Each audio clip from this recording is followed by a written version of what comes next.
We just got some breaking news into the newsroom, and the North Carolina General Assembly, Senate Leader Phil Berger just putting out that the Senate in North Carolina has approved $700 million in Hurricane Helene relief. It's a new package that adds this, of course, to what is already needed and what the state has already allocated to certain parts. So it was a unanimous vote, a unanimous approval for the $700 million package for Western North Carolina, as it, of course, continues to recover after Helene, more than 9 months now. So this brings the total amount of state funding dedicated to Hurricane Helene relief and recovery to more than $2.1 billion. But you know, some estimates saying that there is $60 billion needed to replace all the infrastructure, all the damage and devastation that we saw 9 months ago. So this is a literal drop in the bucket to where we need to go.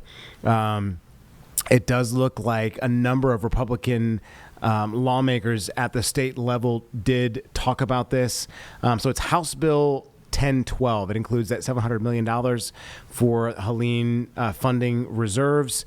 So of that funding, $480 million will be appropriated for immediate needs. That includes this list here. We've got $5 million to Visit NC for tourism promotion, which we know a lot of folks need tourists to return. Chimney Rock just opening back up.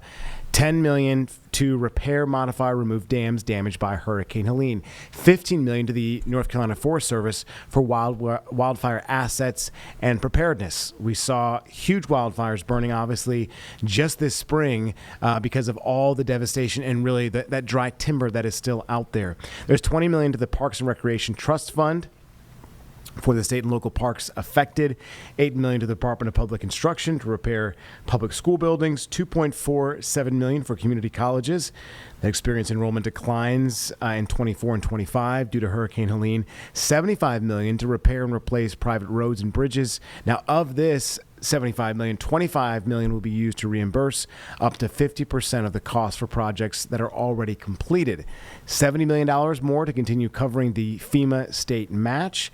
$25 million for unmet local government needs, as well as $15 million for a local government capital grant program and for capital projects in the affected areas. $20 million will go to provide flood mitigation grants for mitigation projects and engineering assistance grants through the new Hurricane Helene Flood Mitigation Grant Program. $15 million to the Office of the State Fire Marshal to provide grants to volunteer fire departments, that is, and rescue squads. And then an additional $100 million to the cash flow loans for local government programs administered by the state treasurer. So again, this bill also includes more than $560 million in repurposed DOT funds for infrastructure recovery needs. It now returns to the House for consideration. We have not had any lawmakers discuss this. I am sure, though, it will not be held up in the House, as many of those lawmakers realize that folks are just beginning to get back on their feet 9 months later after Helene. So again, a literal drop in the bucket, and this brings our total funding and Helene recovery funding to $2.1 billion with this $700 million relief package. And as I said earlier, some estimates, even according to the Blue Ridge Public Radio Fund, they were saying that the estimated total damage from Hurricane Helene reached around $60 billion. So this is just $2 billion of what is truly needed. And Julie Kay has been going long on discussions about what happens at the state, what is going to really happen with FEMA, where that match money comes in, and really where the state funding might have to go if more money is needed. That's going to be the big question over the next year or two